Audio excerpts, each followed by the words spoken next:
Bien, vamos a estudiar ahora el tema de la respuesta en frecuencia, ¿no? Que básicamente está en función de tres subtemas. El primer subtema que vamos a ver va a ser la frecuencia compleja y la transformada de Laplace.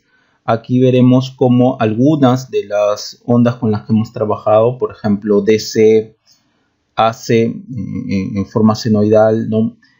Y alguna onda exponencial, pueden generalizarse a partir de una onda senoidal amortiguada, ¿no? Daremos los conceptos ahí de fasor generalizado, ¿no? Y después viendo algunas limitaciones de la técnica pasaremos a la transformada de Laplace, ¿no? Muy importante va a ser que a partir de estos conceptos saquemos o lleguemos al concepto de funciones de redes, ¿no? Siempre trabajando en régimen senoidal estable, ¿no? Una vez obtenido las funciones de redes, procederemos después a estudiar a los diagramas de Bode, ¿no? Que básicamente es observar cómo las funciones de redes que hemos obtenido o que aprendimos a obtener acá en este primer tema se comportan en función de la frecuencia, ¿no? Entonces vamos a ver cómo un circuito, ¿no? Va a variar en función su comportamiento, ¿no? O el comportamiento de alguna de sus variables circuitales, ¿no? En función de la frecuencia, porque aquí en diagrama de Bode se va a barrer la frecuencia, ¿no? Entendido esta barredura de frecuencia y entendido cómo hacer los diagramas de Bode, es que se pasará después a los filtros y resonancias, donde filtros es básicamente circuitos que dejan pasar un determinado intervalo de frecuencia y no dejan pasar otro intervalo de frecuencia. Y la resonancia la veremos en su momento. Pero antes, ¿no?, de todo esto, empezaremos dando un recordatorio, ¿no?, de cómo era trabajar con fasores, ¿no? Mejor esto de aquí. Bien. Trabajar con fasores, ¿no?, venía de aquí. Nosotros tenemos un circuito simple como esto, donde hay una fuente senoidal en serie con una resistencia y una inductancia, ¿no? Si nosotros queremos hallar la corriente, ¿no?, todo esto lo podemos obtener de esta ecuación diferencial. Una vez que resolvíamos la ecuación diferencial más el uso de identidades trigonométricas, llegábamos a esta corriente de acá en función del tiempo, ¿no? Obviamente, en resolver la ecuación diferencial y el uso de las identidades trigonométricas, había que aplicar el álgebra que se aplicaba para la solución de esta ecuación, y llegar a esta forma de acá era, digamos, complicado. Entonces, a partir de ahí podemos reconocer que esta porción de acá es la porción del régimen senoidal estable, ¿no?, más conocido como AC, y esta porción de acá es el régimen transitorio, ¿no? Es la porción que viene del régimen transitorio, de la respuesta transitoria de la corriente que pasa por esta malla, ¿no? Esto de aquí se estudió antes, ¿no? El régimen transitorio se estudió antes, ¿no? Lo que nos ha importado y lo que nos importa en este curso es este régimen senoidal estable, ¿no? A partir de aquí, de esta expresión, podemos sacar algunas características, ¿no? Y esto las vamos a resumir en esta tabla.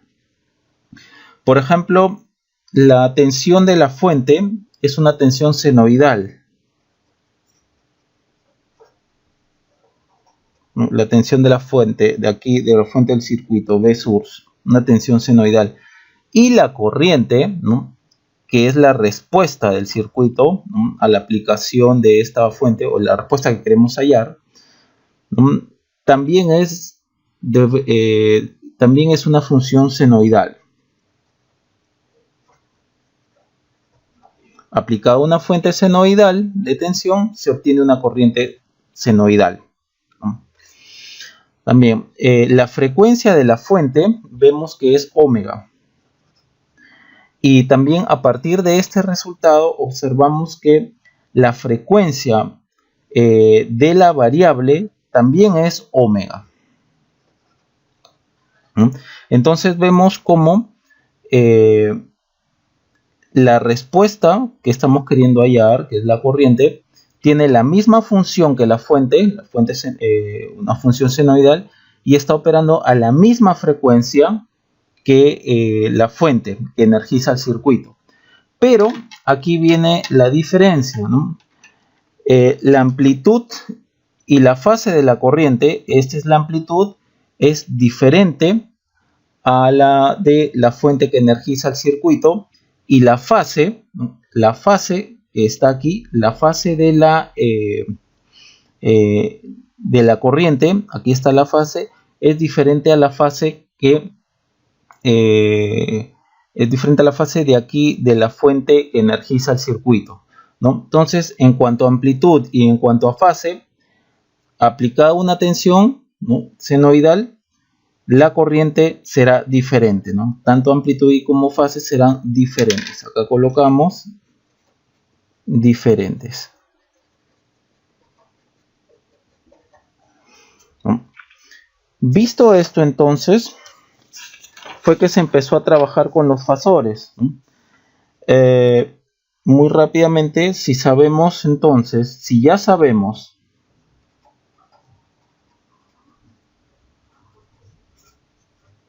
que la corriente, ¿no?, que es la variable que estábamos buscando, que I es senoidal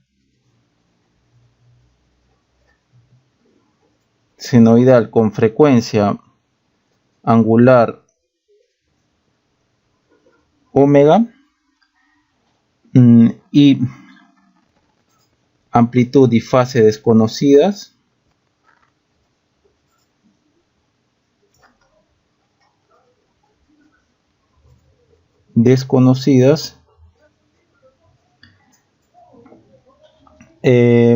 podemos estipular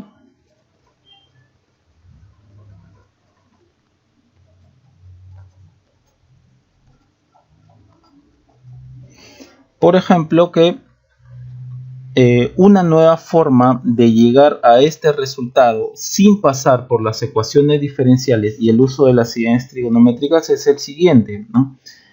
Por ejemplo, ya sabemos que tenemos una corriente que va a ser senoidal, ¿no? La respuesta va a ser esta: coseno de omega t más una fase del propio de la corriente, ¿no? Ya sabemos que tiene que ser senoidal y sabemos que tiene que trabajar a esta frecuencia, ¿no? Y dada la relación, ¿no?, E a la jx igual a coseno de x más j seno de x, donde esta es la parte real y esta de acá es la parte imaginaria, ¿no?, mediante el uso de la identidad de Euler, ¿no? Esto lo podemos transformar a la identidad con la identidad de Euler, esto lo podemos transformar a su forma compleja, ¿no? Entonces, de acá para acá, mediante el uso de la identidad de Euler, tendremos que I corriente es igual a la parte real, ¿no?, ya que estamos solamente trabajando con el coseno, estamos trabajando con el coseno aquí, entonces vamos a usar solo la parte real de el IM, este de acá, la amplitud de la onda, por E a la J veces omega t más alfa sub I. Bien, aquí podemos todavía hacer un arreglo, estamos tan solo recordando cómo era trabajar con los fasores. IM E a la J alfa I por E a la J omega t, ¿no? Como siempre vamos a estar trabajando con la parte real de la identidad de Euler, ya no hace falta escribir real, entonces, y acá ponemos I es igual a IM E a la J alfa I. Todo esto por E a la J omega t. Esto de acá era el fasor que nosotros lo habíamos, que así lo habíamos conocido, que también lo podíamos escribir así. y m ángulo alfa sub i, y todo esto por e a la j omega t. Bien, entonces podíamos llegar a esta relación de acá, ¿no? Y es igual a todo esto de acá, lo podíamos colocar, esto de acá es igual a esto, lo podíamos colocar como I fasor e a la j omega t, y esto lo vamos a reemplazar en esta ecuación de acá, en esta ecuación 1. Vamos a observar cómo mediante el uso de esta, esta función, ¿no?, y usando el número de Euler vamos a llegar a este mismo resultado, pero en la parte AC. Muy brevemente entonces lo reemplazamos esto de acá en 1,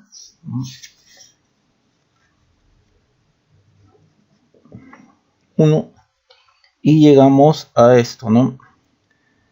L derivada con respecto al tiempo de I e a la j omega t más R I e a la j omega t.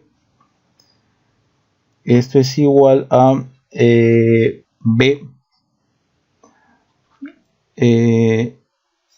Este B coseno de t lo vamos también a pasar a su forma fasorial mediante la identidad de Euler, y sería B e a la j omega t. Si procedemos a derivar, vamos a obtener lo siguiente: y j omega l e a la j omega t más r i e a la j omega t. Esto sería igual a b e a la j omega t. Entonces e a la j omega t se cancelan, se van, y vamos a despejar desde acá el i. Entonces i va a ser igual a b r más j omega l, y de acá podemos, por ejemplo, multiplicar por la conjugada.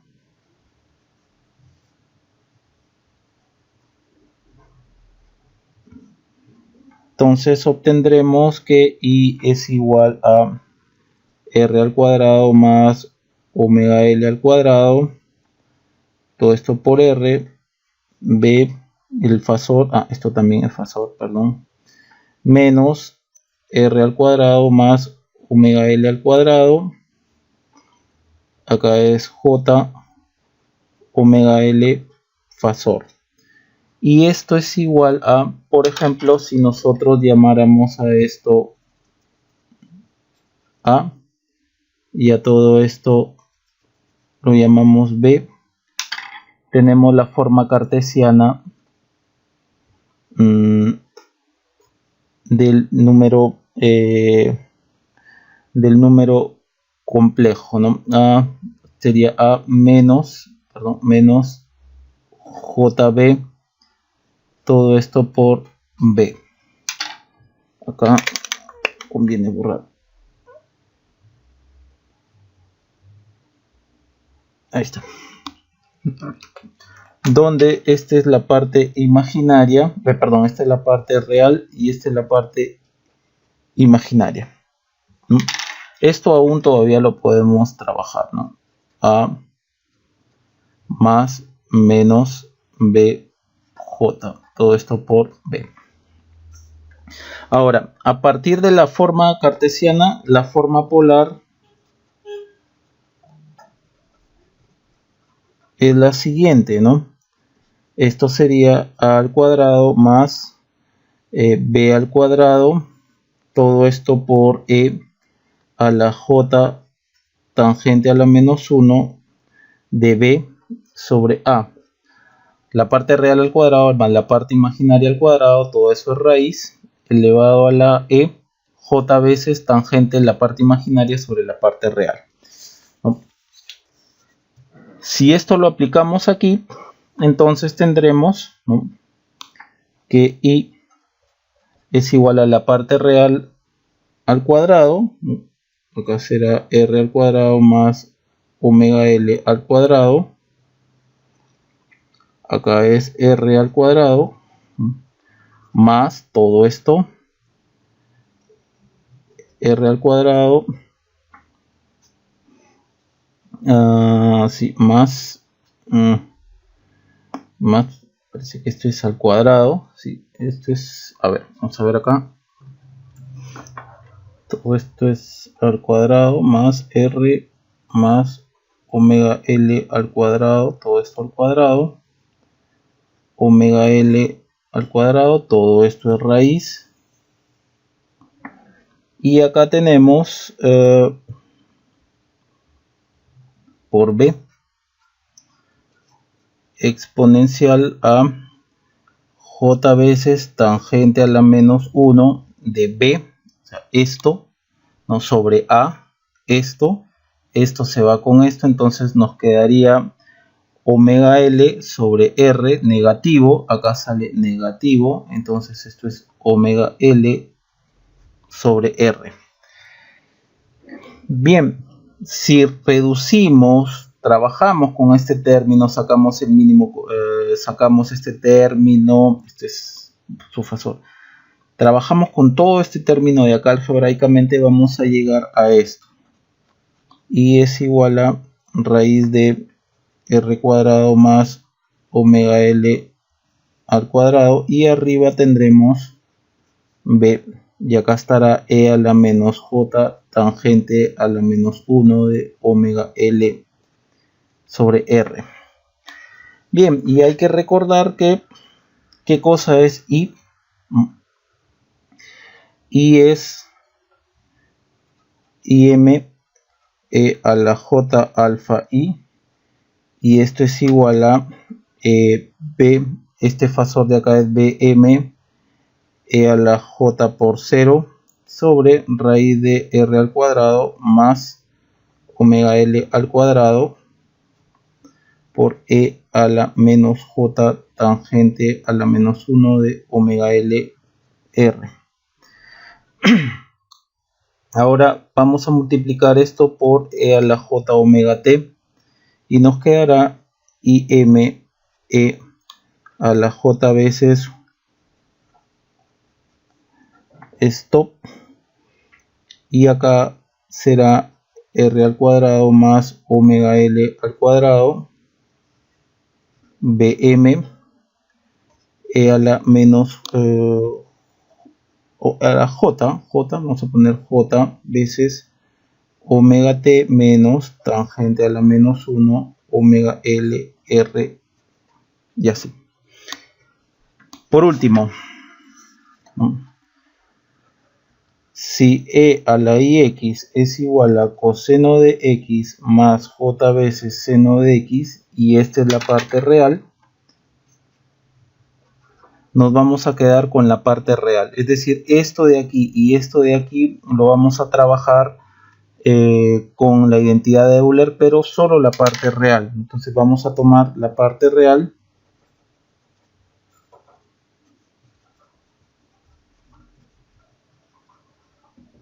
Tendremos lo siguiente, ¿no?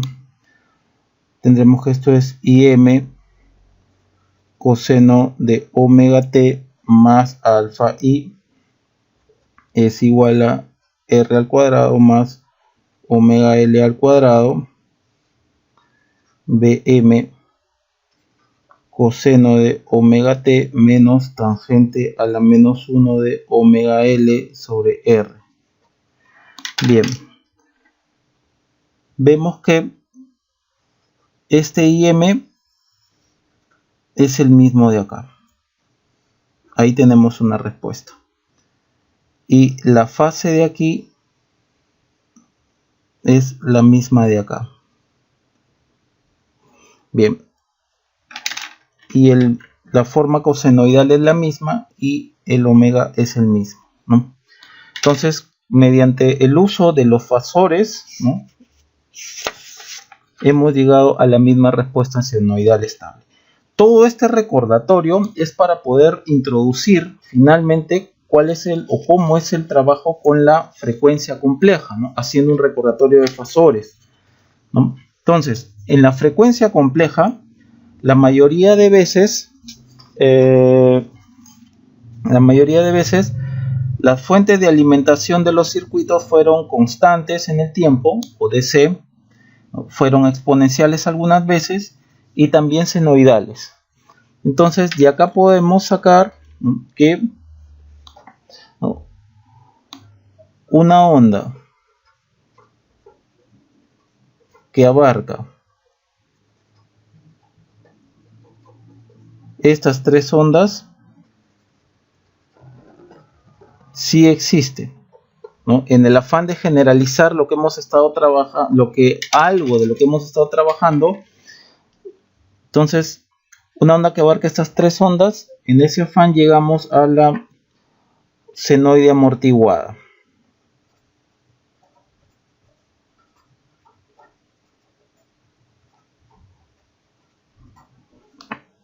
Y es la mostrada, ¿no? Xt es xm a la alfa t coseno de omega t más, por ejemplo, phi. Observemos cómo puede abarcar esta onda amortiguada, esta senoide amortiguada, estos tres tipos de onda. Por ejemplo, acá tenemos tipo de onda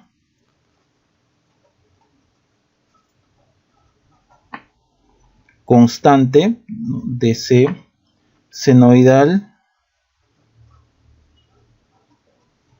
y exponencial.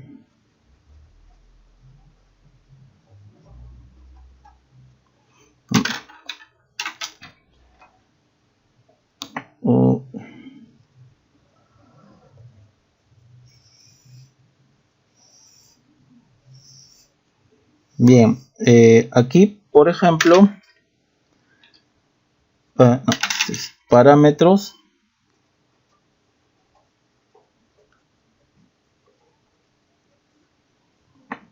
Acá tenemos un sigma y acá tenemos un omega, ¿no?, que es propio de, lo estoy sacando de aquí,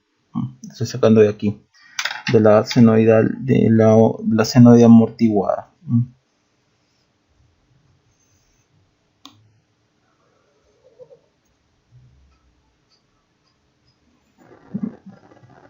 Tipo de onda. Entonces hay que observar. Para que obtengamos un tipo de onda DC, el sigma tendrá que ser 0 y el omega tendrá que ser 0. Con esto vamos a obtener, si el sigma es 0, todo esto es 1. Si el omega es 0, todo esto es coseno de phi, que esto es constante. Entonces tendremos xm coseno de phi. Es constante esto de acá. Entonces efectivamente es DC. Para obtener una onda senoidal, aquí el sigma lo hacemos igual a 0 y el omega lo hacemos diferente de 0. Tendremos entonces xm coseno de omega t más phi. Entonces, con sigma igual a 0 y con omega diferente de 0, tendremos una onda senoidal a partir de una senoide amortiguada. Ahora, si queremos una onda exponencial, el sigma será diferente de 0, ¿no?, y el omega será igual a 0. Acá ponemos igual a 0, igual a 0, igual a 0. Entonces, ¿qué obtendremos? Obtendremos xm, que es la amplitud, ¿no? Obtendremos también esto es 0, entonces coseno de phi, que es una constante. Todo esto por e a la sigma t.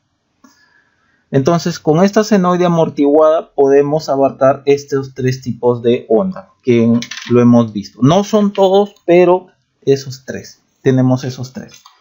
Entonces, de ahí, de lo que hemos visto aquí, por eso hicimos este recordatorio, ¿no?, hemos definido, ¿no?, un fasor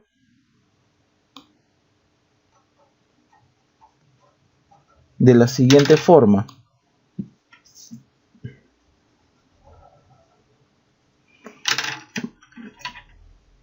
De una onda senoidal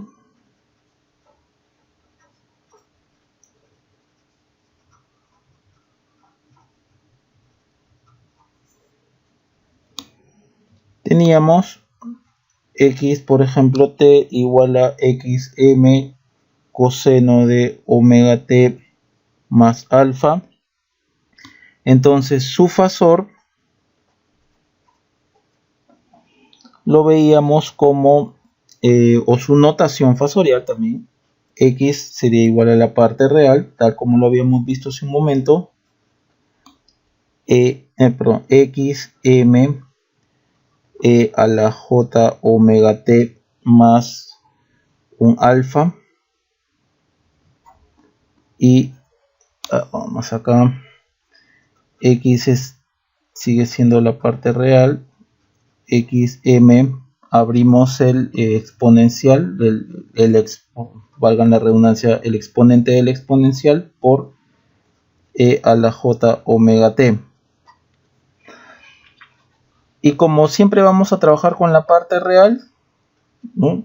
Dejamos de escribir, esto no sería igual, dejamos de escribir real, entonces lo dejamos así, xm a la j alfa por a la j omega t.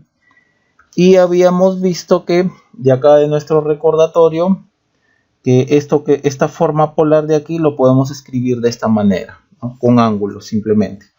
Entonces aquí también sería igual a xm ángulo alfa, todo esto por e a la j omega t, donde esta es la amplitud,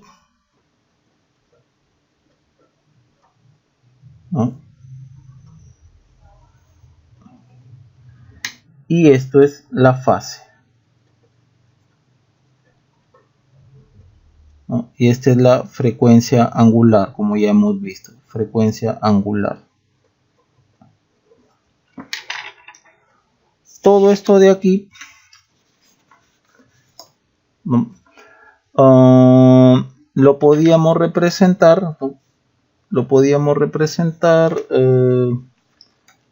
Como dado aquí, por ejemplo, ¿no? Acá lo vimos con la corriente, ¿no? o esto lo podíamos representar en esta forma de acá. X es igual a X por E a la J omega T, donde X es igual a XM E a la J alfa, o también, ¿no?, su notación polar o su notación que hemos visto con ángulo alfa. Ahora, de la misma forma,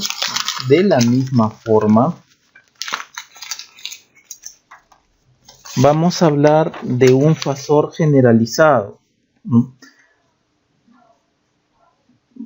Entonces acá escribimos de una senoide amortiguada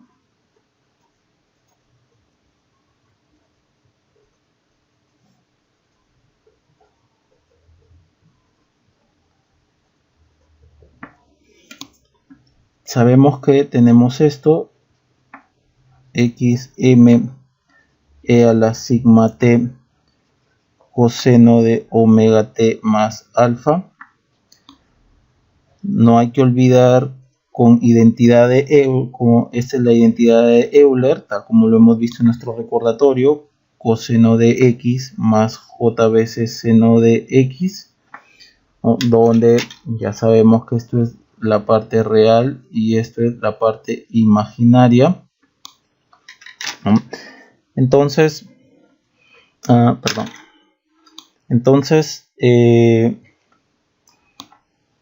vamos a poner esto de acá primero.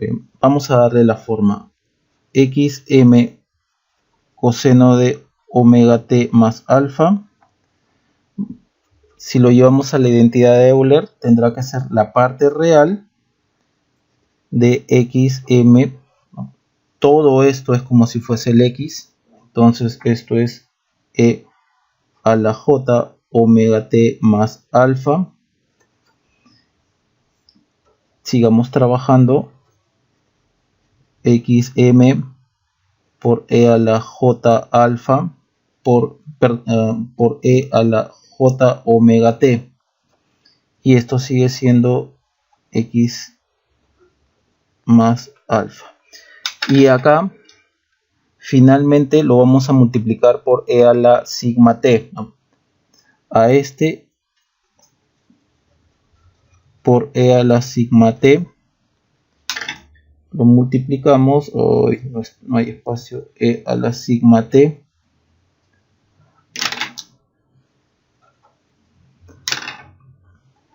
por e a la sigma t. Este de acá lo vamos a introducir aquí. Y ya como vamos a trabajar solo con la parte real, vamos a dejar de escribir real, como cuando hicimos el recordatorio. Esto sería x a la m, e a la j alfa, perdón, xm sub m, e a la j alfa por, y vamos a factorizar este término, los exponentes, j omega t más sigma, todo esto por t. Primero, hay que observar, aquí está el fasor. Acá hay otro término que está el exponente está en función del omega t, que ya lo hemos visto. A esto le vamos a llamar expresión 1. ¿No? Esto es, a ver si entra, xm e a la sigma t. Ojalá. Bien. Bueno. Entonces aquí viene la parte de la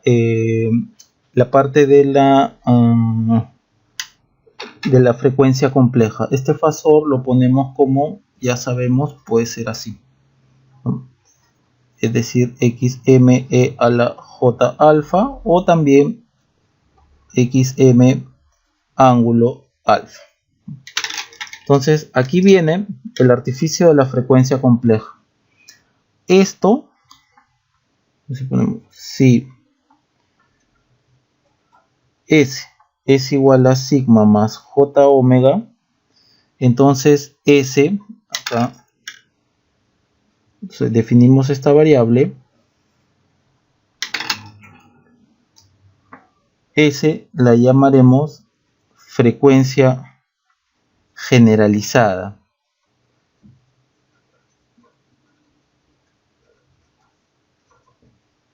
O también la podemos conocer como frecuencia compleja.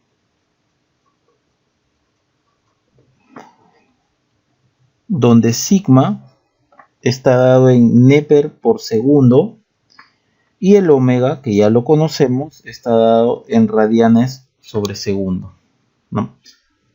Esto lo vamos a reemplazar en 1 y obtendremos lo siguiente.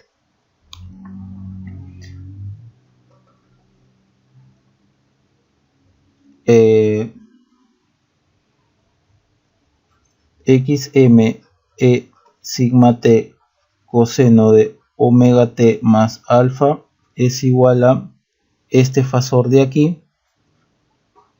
Es igual, no, esto sería fasor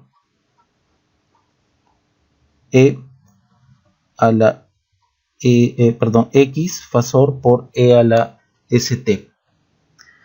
Esto de acá, x igual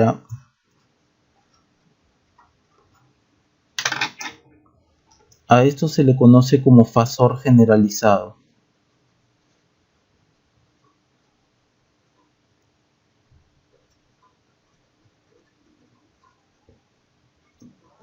Porque hay que observar que aquí la frecuencia S está abarcando un sigma y está abarcando también el j omega.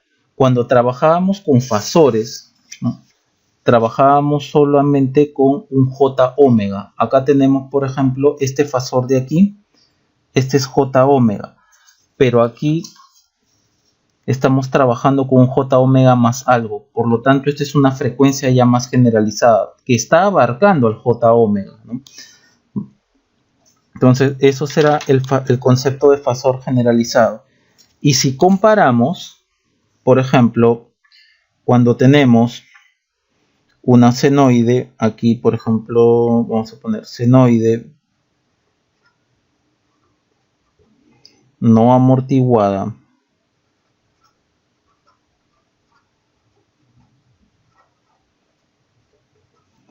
y amortiguada, el fasor con, por ejemplo, x igual a xm e a la j alfa. Para la senoide, no, vamos a organizar esto mejor.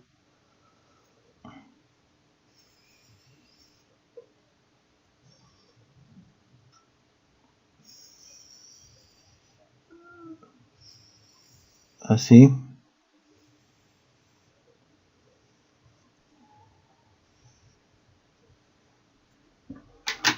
Bien, entonces para la senoide no amortiguada, que habíamos estado trabajando, por ejemplo, desde que estábamos haciendo el recordatorio, simplemente es el fasor por e a la j omega t, ¿no? Para nuestro caso, el fasor será x e a la j omega t. Para la senoide amortiguada, x e a la st. Hay que observar entonces la similitud que existe. Entonces, con esto, habiendo visto entonces las similitudes entre el fasor con senoide no amortiguada y el fasor con senoide amortiguada, podemos finalmente, por ejemplo, si energizamos al circuito, ¿no? En los dos contextos, si a un circuito teníamos este primer contexto de aquí, por ejemplo, una senoide de tensión, ¿no? Una fuente senoidal de tensión, y acá teníamos un circuito, una red RLC, sus variables, por ejemplo, ¿no? Tensión, corriente, habíamos dicho que también eran senoidales.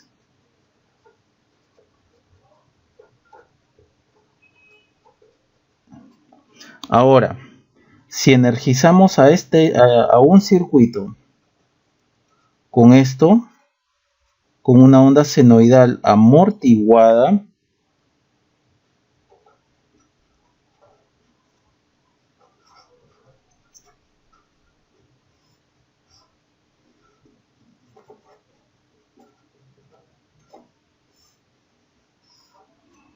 sus variables, por ejemplo, tensión o corriente en alguna parte de la red, también serán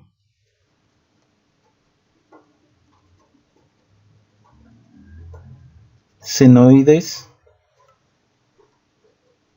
amortiguadas.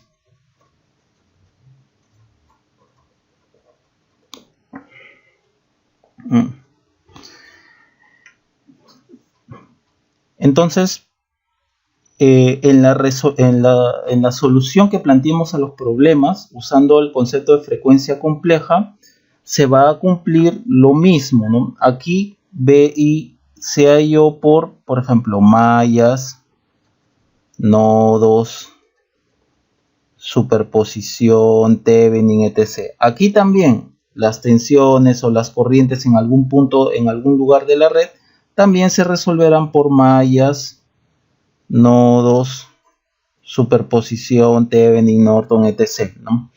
Una vez que hayamos transformado el circuito a su forma de fasor generalizado. ¿no? Por lo tanto, la frecuencia compleja propone un enfoque más general.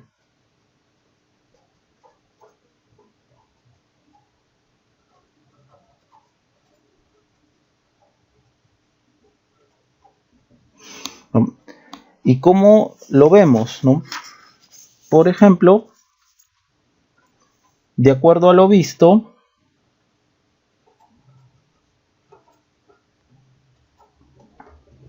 si tenemos una onda de tensión senoidal amortiguada más un alfa de tensión, entonces su fasor generalizado será el mostrado, ¿no?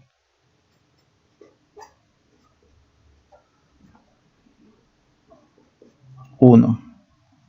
B aquí es igual a BM ángulo de alfa I. Y la corriente también la podemos representar mediante una senoide amortiguada.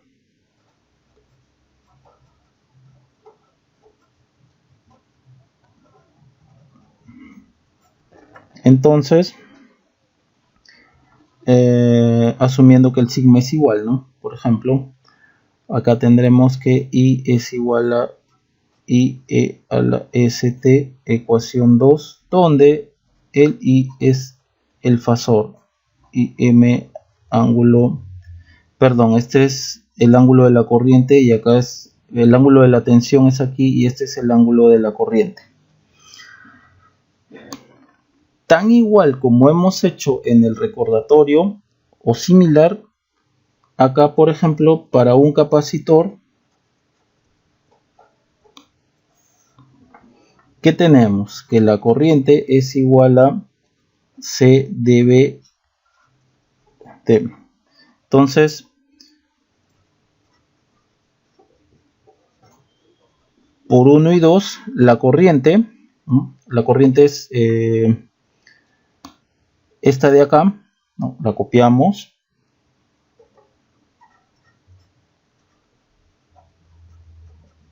C dB derivada con respecto al tiempo de esta de acá, de la parte de su fasor generalizada.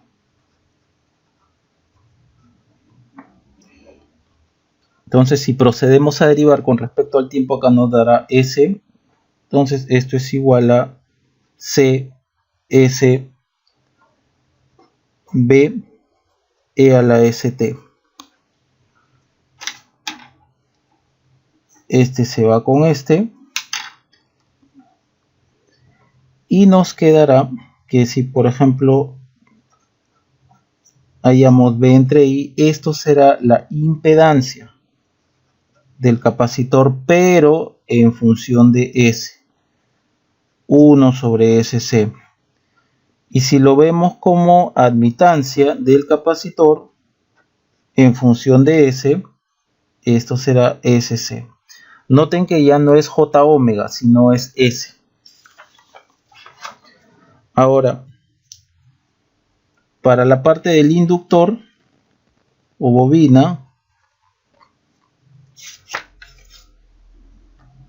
tenemos la siguiente relación, que el voltaje es igual a L de I con respecto al tiempo. Entonces aquí por 1 y 2 reemplazamos sus formas fasoriales generalizadas aquí, tanto del voltaje y de la corriente, 1 y 2, y obtendremos lo siguiente.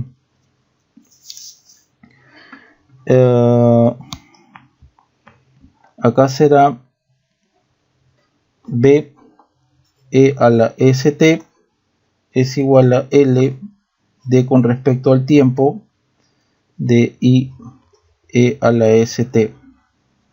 Si procedemos a derivar con respecto al tiempo, nos quedará LS I por E a la ST. el ST se va, con E a la ST se va, y si obtenemos B entre I, esto será la impedancia de la inductancia en función de S, es SL. Y si queremos hallar la admitancia de la inductancia en función de S, esto será 1 sobre SL. Bien. Entonces, si procedemos aquí a colocar en una tabla qué es lo que hemos hallado, por ejemplo, Z en S, Y en S, impedancia y admitancia de una resistencia, por ejemplo, de un inductor, de un capacitor, tendremos que esto sigue siendo R, esto es G, de un inductor es SL, esto es 1 sobre SL, del capacitor es 1 sobre SC, y la admitancia de un capacitor es SC.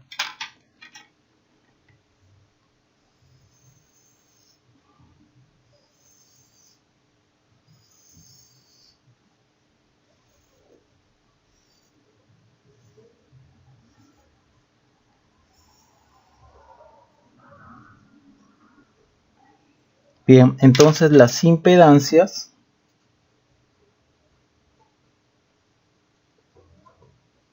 son estas. R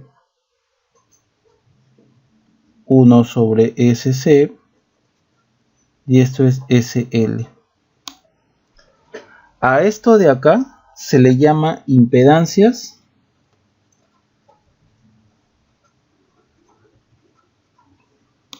o admitancias, ¿no? Admitancias porque es lo que hemos estado viendo acá en esta fila. Generalizadas.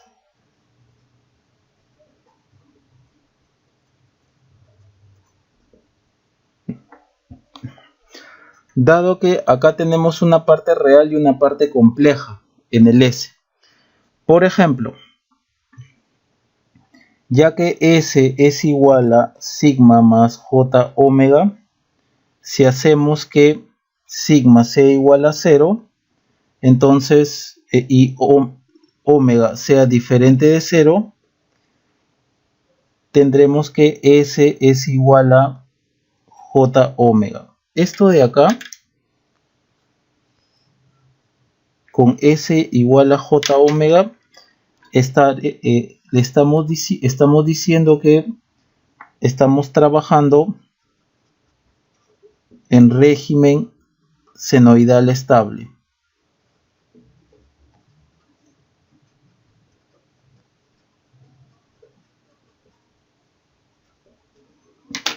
Si trabajamos en régimen senoidal estable, es decir, S hacemos que el sigma sea igual a 0 y trabajamos con J omega, las impedancias quedarán así.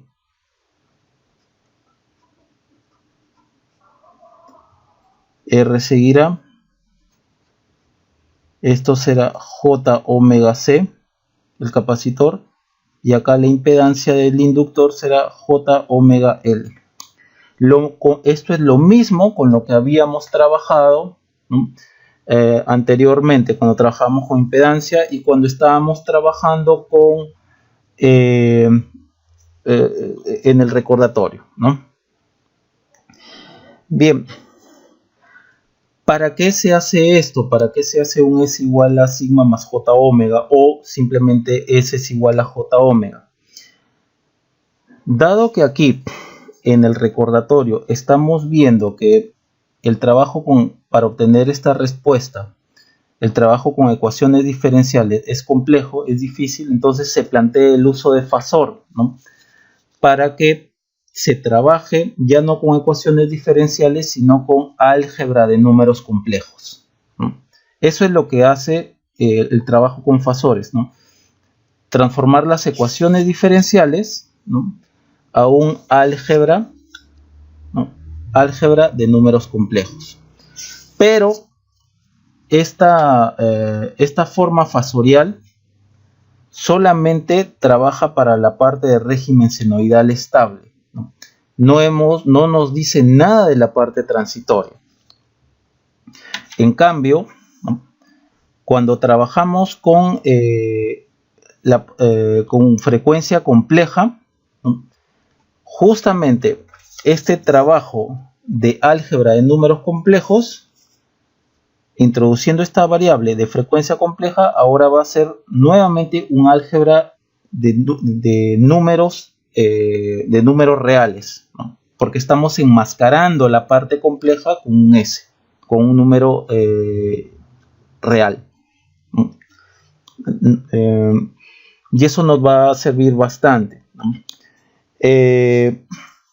Entonces, con el concepto de impedancia, ahora con el concepto de impedancia generalizada,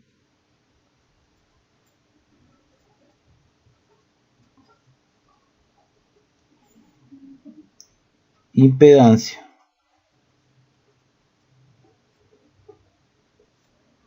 o admitancia también, admitancia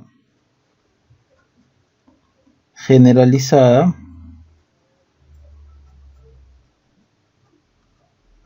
y generalizado es por lo que hemos visto, ¿no?, que el S puede ser, se puede, con la introducción de la variable S, podemos trabajar o en régimen senoidal estable o todo esto de aquí, ¿no? Y todo también significa transitorio, que era lo que estábamos diciendo. La transformada, el trabajo en fasores solo nos daba respuesta en cuanto al régimen senoidal estable, ¿no?, pero no nos decía nada de lo transitorio. El trabajo con frecuencia compleja nos da todo: el régimen senoidal estable, régimen DC, como ya lo habíamos visto. Podíamos trabajar también con DC y también con exponencial, y también con trabajando con frecuencia compleja también se puede llegar a obtener las respuestas transitorias, ¿no?, del circuito. Entonces, con el concepto de impedancia o admitancia generalizada, llegamos a la función de red.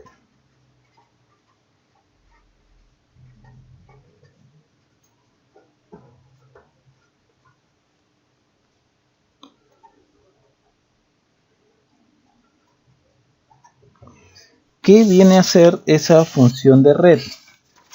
Por ejemplo, nosotros tenemos una red que acá está su entrada, acá está su salida, y la red está caracterizada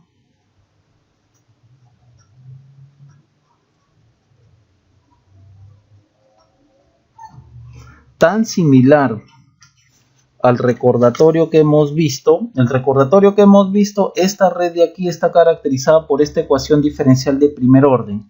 Entonces, generalizando un poco, esta red vamos a caracterizarla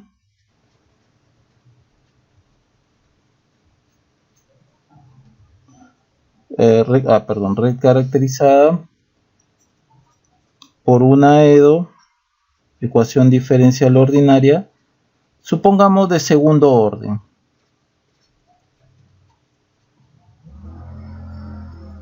¿no?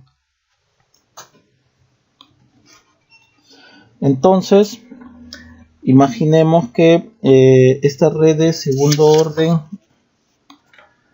está dado así. Pongamos una ecuación diferencial de segundo orden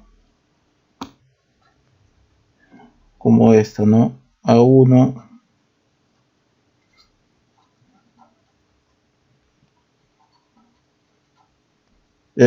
esto es x, hasta la respuesta, más b1 x' más b sub 0 x.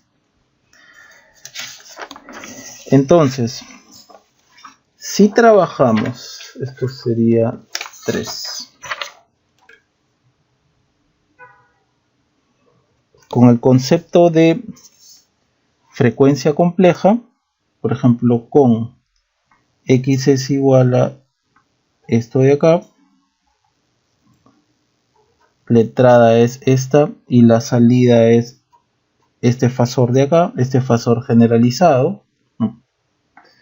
Entonces x' será a s fasor e a la st. De la misma forma y' es s y e a la st. x2' es segunda derivada e a la st, perdón, segunda derivada de la salida será s al cuadrado. Entonces esto lo vamos a reemplazar aquí. Supongamos que esta sea la ecuación. ¿Qué ecuación es esto? Esta le ponemos ecuación 3, ¿no? A esta de acá. Vamos a ponerlo más acá. A esto le ponemos ecuación 3. Entonces todo esto lo reemplazamos en 3, ¿no? Aquí. Y obtendremos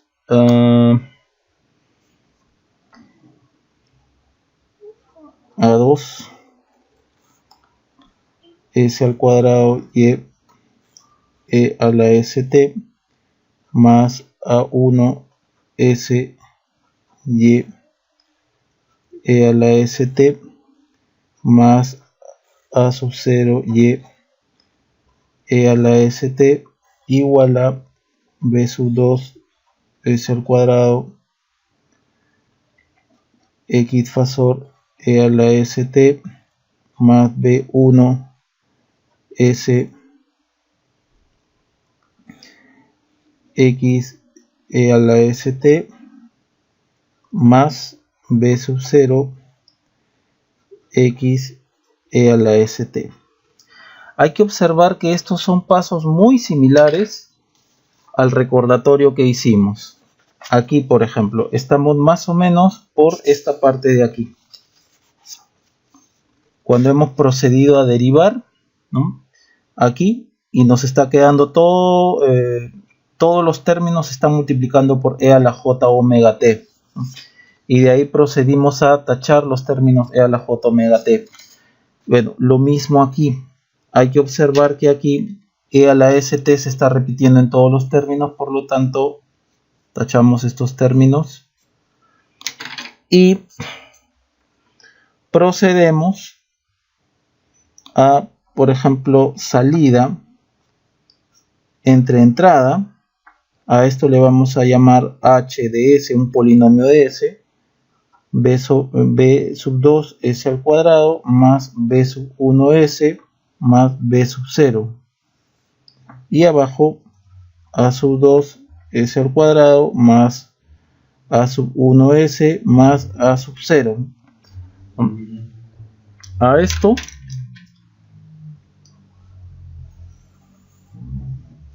se le llama función de red.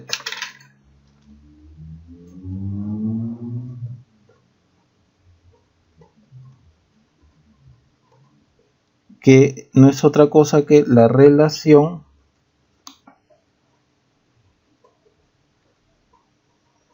entre el fasor de salida, el fasor generalizado, en este caso de salida, o la respuesta, fasor out,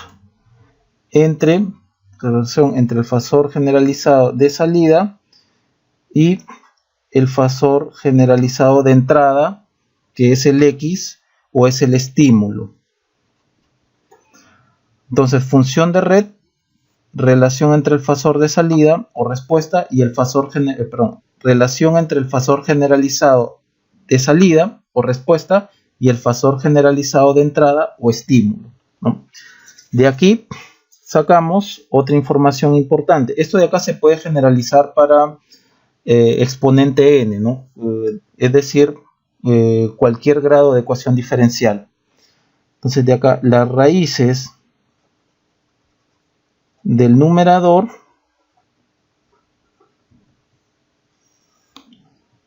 son los ceros. de HS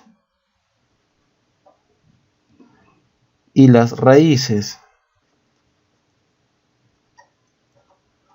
del denominador son los polos de HS. Es decir, si obtenemos aquí una raíz del numerador, ¿no? Este HS se va a volver 0.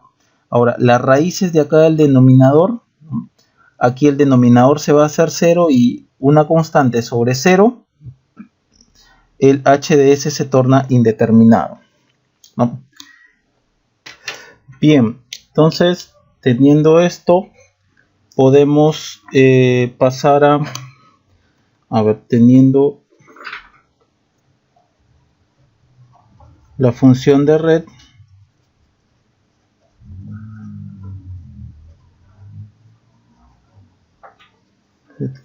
y a partir de esto,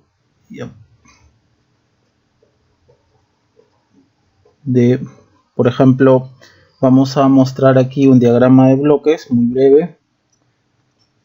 Acá va a estar HDS, donde aquí podemos inyectar una tensión Bx o podemos inyectar una corriente, ¿no? Y aquí vamos a suponer que esto sea la salida, podemos observar un BY o podemos observar una corriente IY y sub Y, ¿no? A partir de esta función de red HDS, ¿no? Y este bloque de acá, ¿no? Podemos definir, por ejemplo, ¿no? La función de punto de estímulo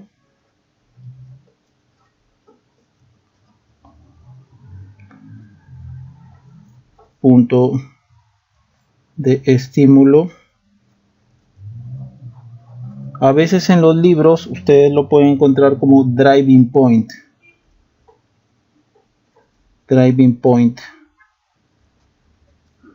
¿no? ¿Qué viene a ser la función de punto de estímulo o driving point?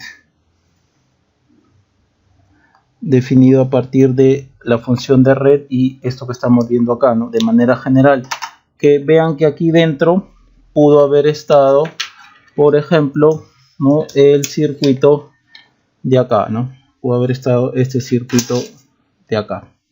Entonces, que vendría a ser la función de punto estímulo, ¿no? Sería la relación de variables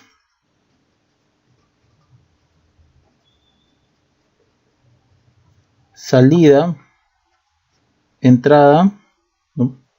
En el mismo, cuando se toman en el mismo puerto.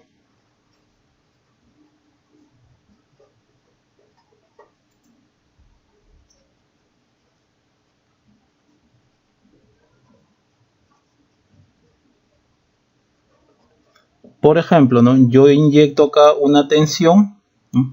Y veo, ¿no? Cómo responde este circuito en relación a lo que me va a dar aquí de corriente, ¿no? Esta sería entonces mi variable de entrada, esta sería mi variable de salida, ¿no? Porque está tomado en el mismo puerto. Aquí también, ¿no? Puedo inyectar, por ejemplo, una corriente I sub Y, ¿no? a este circuito, ¿no? Y puedo observar qué tensión hay entre este y este terminal en este puerto, ¿no?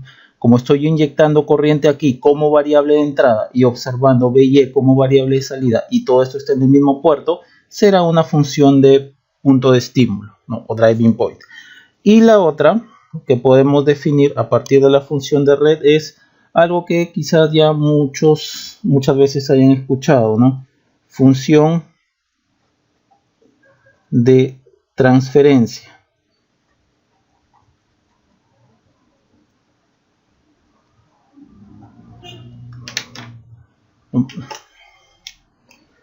Vamos a marcar esto. Función de transferencia. Aquí es la relación de variables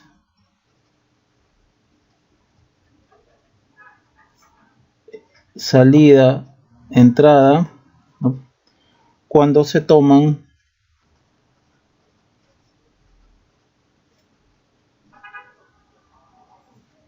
en puertos diferentes.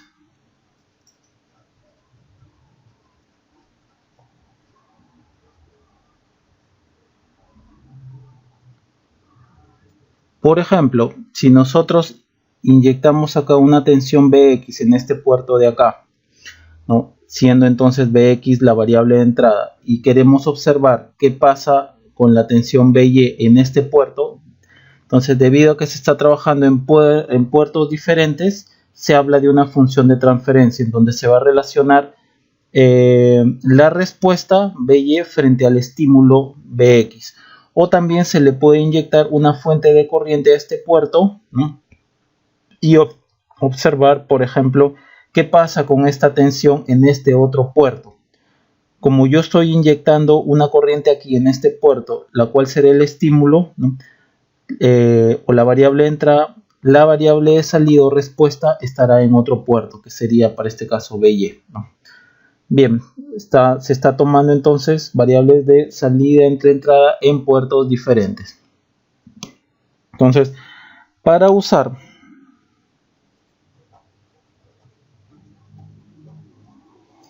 la técnica de frecuencia compleja,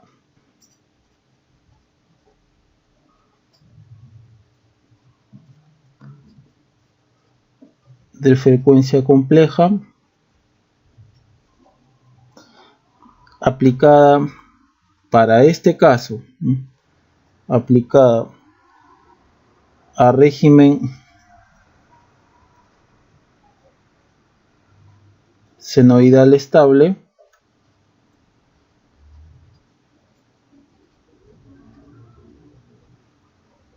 se debe saber, o se deberá saber como un primer paso, ¿no? La función de red HDS, sea como función punto de estímulo o sea como función de transferencia. Recapitulando entonces, a ver, esto acá. Recapitulando, ¿no? Todo lo que hemos hecho hasta antes de ver este nuevo tema de frecuencia compleja fue trabajar con circuitos, ¿no? Así, cuyas fuentes de energía eran senoidales, ¿no? Y cuando hallamos las variables pedidas, por ejemplo, corriente, en este caso, habíamos observado que también eran funciones senoidales que trabajaban a la misma frecuencia que las fuentes de energía, ¿no? Fuente de energía con frecuencia angular omega, y la variable que se pide, ¿no?, en el circuito trabaja también con frecuencia angular omega. Aquí en este recordatorio, ¿no?, brevemente hemos mostrado cómo era trabajar con ecuaciones diferenciales, ¿no? Por ejemplo, para este circuito simple se trabajó con ecuaciones diferenciales, y aunque no se hizo un desarrollo paso a paso, se comentó que aún siendo un circuito simple, era matemáticamente trabajoso manejarlo, ¿no? Llegar hasta esta expresión de acá, a partir de aquí, ¿no?, usando ecuación diferencial más uso de identidades trigonométricas, era trabajoso, ¿no?, tornándose un método, entonces, usando ecuaciones diferenciales, se iba a tornar un método muy laborioso si lo usamos en circuitos más complicados. Por ejemplo, si fuese así el método si fuese así el circuito a analizar, por ejemplo, que haremos la corriente por acá, usando ecuaciones diferenciales se torna un método prácticamente ya inmanejable, ¿no? Ante esto se mostró cómo el enfoque fasorial, ¿no?, que hemos mostrado a partir de acá, que justamente evita el uso de ecuaciones diferenciales como en este circuito que hemos analizado, ¿no? Este enfoque fasorial va a reducir el problema, ¿no?, a trabajar con álgebra de números complejos, ¿no? Todo esto de acá ha sido álgebra de números complejos, ¿no?, en lugar de trabajar con ecuaciones diferenciales. Ahora, sin embargo, también nos dimos cuenta que este enfoque estaba restringido solamente al régimen senoidal estable, es decir, usando el método fasorial, usando este método fasorial, llegábamos a respuestas como esta. Esta respuesta pertenece al régimen senoidal estable, ¿no?, y no nos dice nada de la respuesta transitoria, ¿no? Con fasores hemos obtenido esto, pero no hemos obtenido esto, ¿no? Esta respuesta sí es obtenida mediante la solución de la ecuación diferencial, ¿no? Por lo tanto, el análisis fasorial solo está restringido al régimen senoidal estable, ¿no? Al uso en el régimen senoidal estable, que es lo que hemos básicamente mostrado aquí. Ahora, el enfoque, ¿dónde está? Acá. Ahora, el enfoque de la frecuencia compleja básicamente propone un cambio de variable, ¿no? De un número complejo, de todo este número complejo, por una nueva variable S, ¿no? Que es una variable real. Con esto, los cálculos con álgebra compleja, ¿no? Que se han mostrado en este recordatorio, es decir, estos cálculos con álgebra compleja, todo esto de acá con álgebra compleja, ¿no? Ahora serán reducidos a cálculos con álgebra de números reales, ¿no? Como ya vamos a ver. Entonces, con esta nueva variable S bastará definir los valores de sigma y omega, tal como aquí lo hemos comentado, para establecer nuestro trabajo en DC, en senoidal y exponencial, ¿no? O también en régimen transitorio. Por lo tanto, con la frecuencia compleja, generalizamos nuestro análisis para estos tres tipos de onda. En cambio, con el análisis fasorial, tal como lo hemos hecho aquí, tal como hemos mostrado aquí en el análisis fasorial, todo esto de acá, todo esto, solo podríamos trabajar, como ya lo hemos dicho, en régimen senoidal estable, ¿no? Ya que no nos da información de la parte transitoria, ¿no? He ahí entonces la ayuda que nos da el enfoque de la frecuencia compleja, ¿no? Que para nuestro caso la usaremos básicamente o solamente para el análisis en régimen senoidal estable, en este de aquí. Hallando primero, de acuerdo a la variable pedida, ¿no? Tal como se ha comentado aquí, ¿no? Hallando primero la función punto de estímulo o también la función de transferencia, de acuerdo a la variable pedida, ¿no? Es decir, básicamente hallar el HDS. Bien, con esto termina la parte teórica básica de esto de frecuencia compleja. Y ahora vamos a ver cómo se puede aplicar todo esto a circuitos en régimen senoidal estable.